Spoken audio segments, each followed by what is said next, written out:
Friends, the gospel, the good news of our Lord Jesus Christ.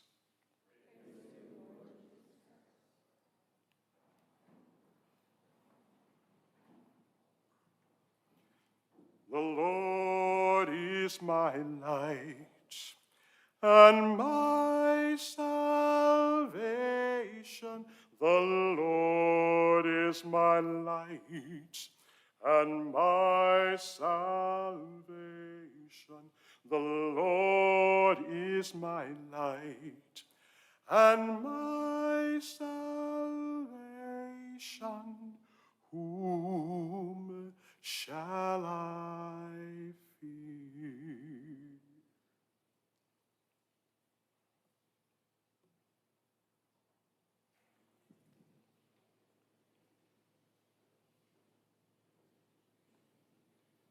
It's too hot there, was a statement made by a middle-aged friar to his provincial, Father Mark Pedrez. Many of you know him. He's from Nogales, but he entered here through the U of A. Wonderful, wonderful guy and a great friend. So my provincial told me that I was coming to Tucson. And he kind of did it in a very interesting way. He kind of said, he took me to lunch, and then he kind of mentioned it Tucson once, and I thought, oh, that's nice. Well, he's from Tucson. That's great. Then he mentioned it again, which made me a little bit suspicious. Then the third time he said, I think I want to send you to Tucson. And I could feel my heart rate kind of raising up. I'm going, Tucson, it's hot there. I'm a Southern Californian, and hot's like in Southern California is 80 degrees. And in Tucson, hot is 180 degrees. It's too hot there. And so we entered into, in true Dominican style, a good debate for the reasons why. And after going back and forth and back and forth and back and forth, he just looked at me and he says, John Paul, yes or no? Because a good leader tries to always first, build consensus. It's better when people can kind of go. Although he had the power just to say go, he wanted to build consensus. John Paul, yes or no? And I said no. And it was very interesting. The look on his face, it was like I soccer punched him. That's what was the look on his face. He was just because I'm a pretty obedient friar. I do what I'm told, and all that. I'm thoughtful, but I usually do what I'm told, And so he just looked devastated. And then we were at a meeting, in Santa Cruz, and so I took off down the beach this way, and he took off down the beach that way. I was walking with purpose down the beach, and he was soccer punched walking down the beach this way. And it was very interesting, because as I walked, many of the reasons in my head made sense. Well, yeah, and I'm not going to go into them, but many of the reasons made sense. I had waited 25 years to go on a sabbatical. I was promised a sabbatical. It's hot in Arizona. But as I walked along, the thought that kept coming back to me was but you joined the order. But you said yes. And what does it mean to show up, right? What does it mean to really show up?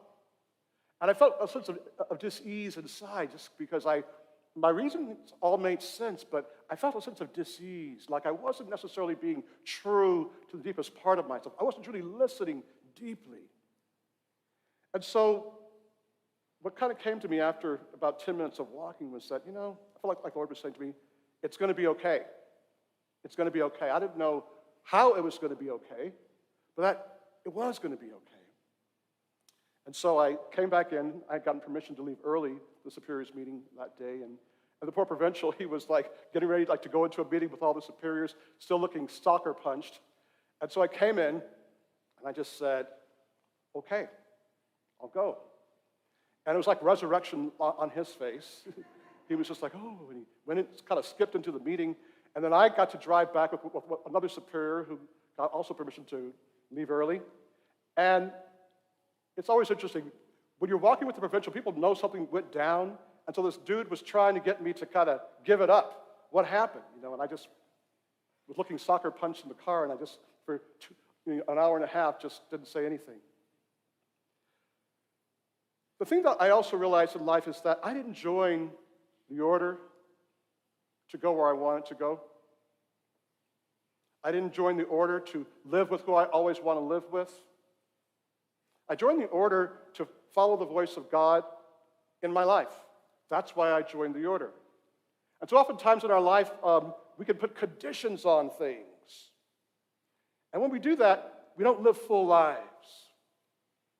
In today's first reading, we have a beautiful story about the prophet Amos, who wasn't necessarily particularly an interesting person.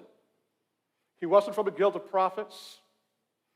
He maybe didn't speak particularly well, but God called him anyway. Because God sometimes sees things in us that we don't see, and we have to show up for that and allow God to do great things through us, great things that we don't even know about.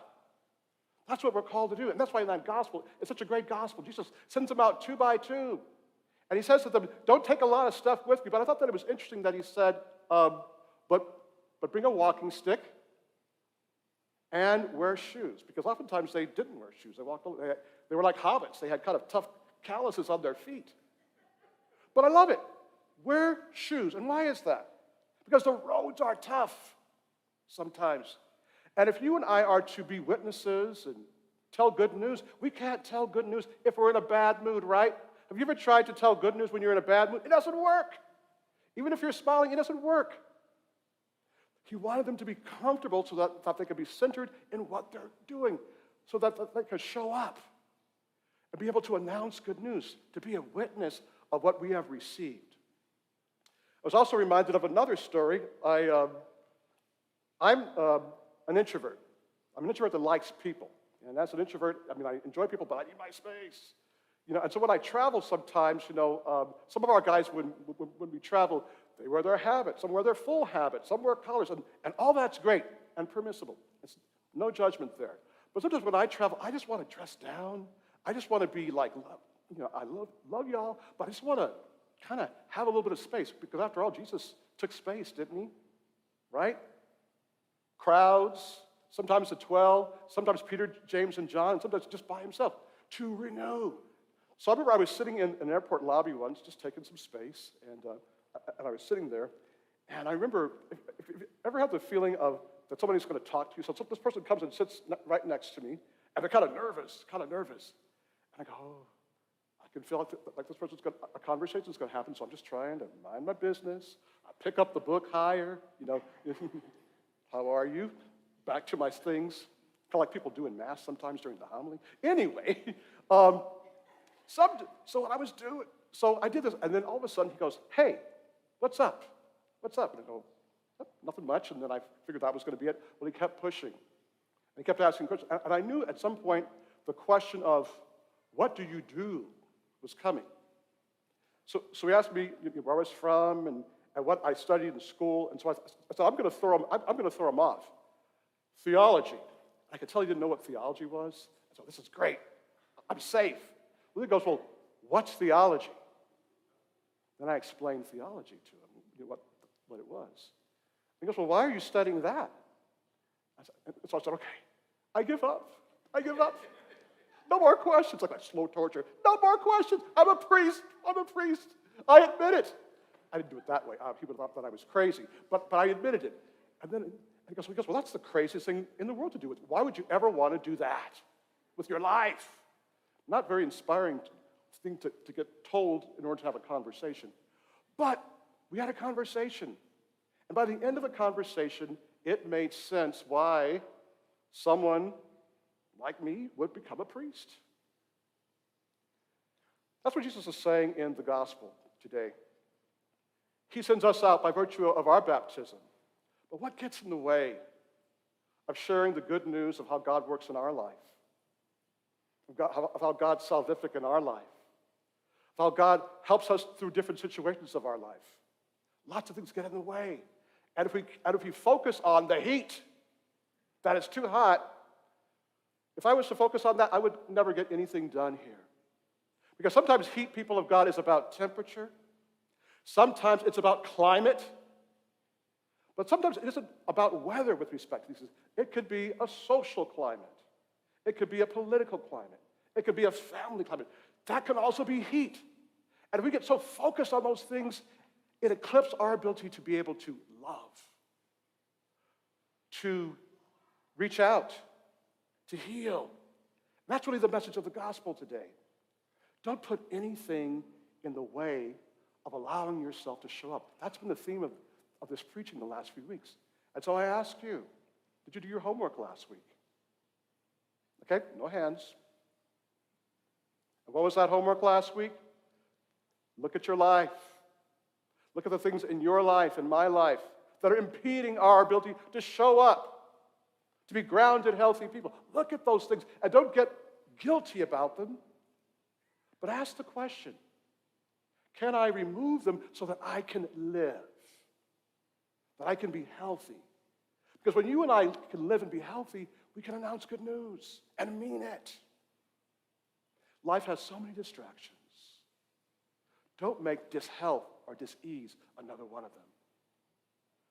So it's the end of the homework for the next 3 weeks, but hopefully it's not the end of the homework for your life.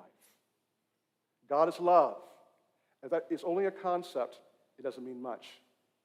But if we allow that to become truly a part of our life and allow the effects of life to truly lift us, great things can happen. Whom shall I fear?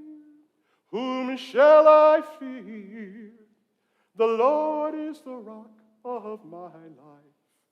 Whom shall I fear? It's hot, but still here. Amen.